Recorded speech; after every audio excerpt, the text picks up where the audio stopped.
સનાતન ધર્મની જય હો, જય હો, જય હો. જય સિયારામ. હું વૈદ્ય ચંદુભાઈ ચલાળિયા.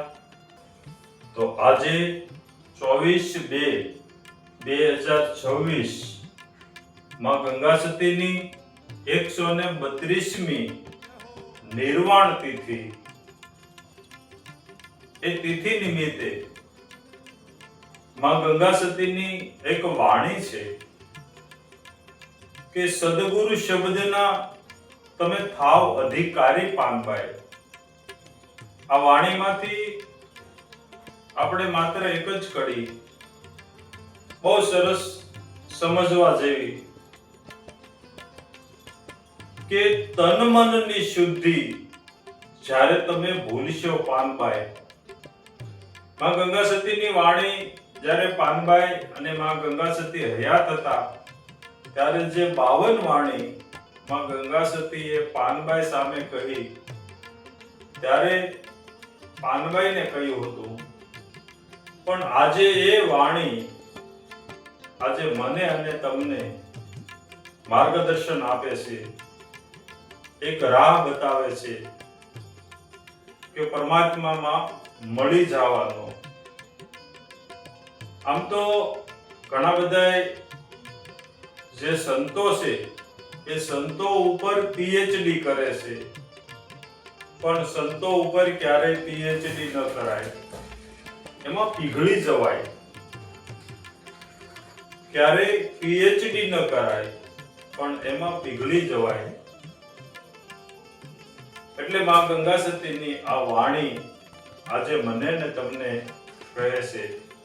તો આજે એમની તિથિ છે નિર્વાણ તિથિ. એ નિમિત્તે આપણે એ વાણીમાંથી થોડું સમજશું. માં ગંગા સતીએ પાનભાઈને કહ્યું કે તમે તન મનની શુદ્ધિ જ્યારે ભૂલશો ત્યારે અરસ પરસ થાશે એક તાર.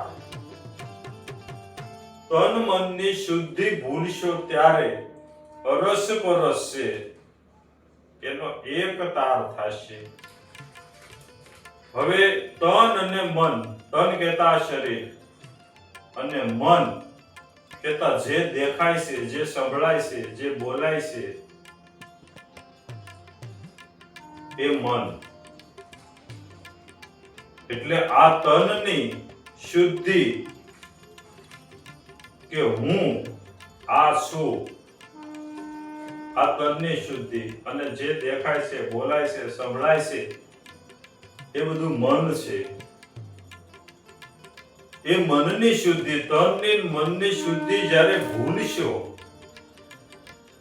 ત્યારે અરસ પરસ એક થશે તાર, એક જ તાર થઈ જશે અરસ પરસનો. અરસ પરસને સમજીએ. અરસ પરસ એટલે શું?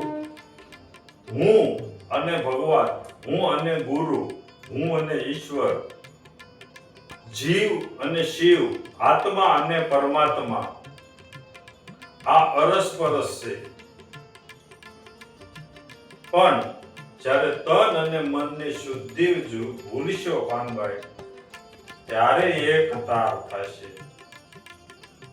ત્યારે એક તાર થશે. પછી એક જ હશો તમે. અને જ્યારે તમે એક થશો ત્યારે કઈ બોલવા જેવું રહેશે નહીં. પછી મૌન અવસ્થા આવી જાય. આજે માં ગંગા સતીની 132 વર્ષ થયા. માએ દેહ છોડ્યો. એ સ્વેચ્છાએ શરીરને કોઈ પણ જાતના કષ્ટ આપ્યા વગર એમણે દેહ છોડ્યો. જોકે એ 52 વાણી થકી આપણી પાસે હયાત જ છે.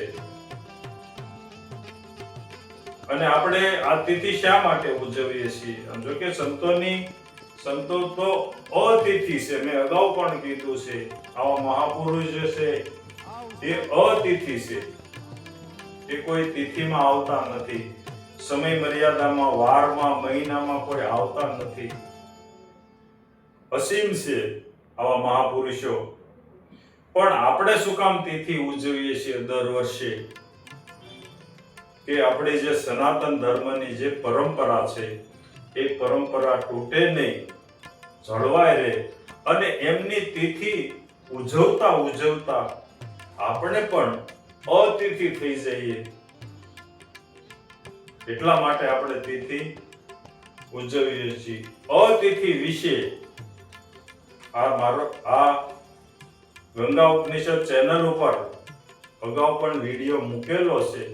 વિશેષ સમજવું હોય તમારે તો સર્ચ કરી અને જોઈજો.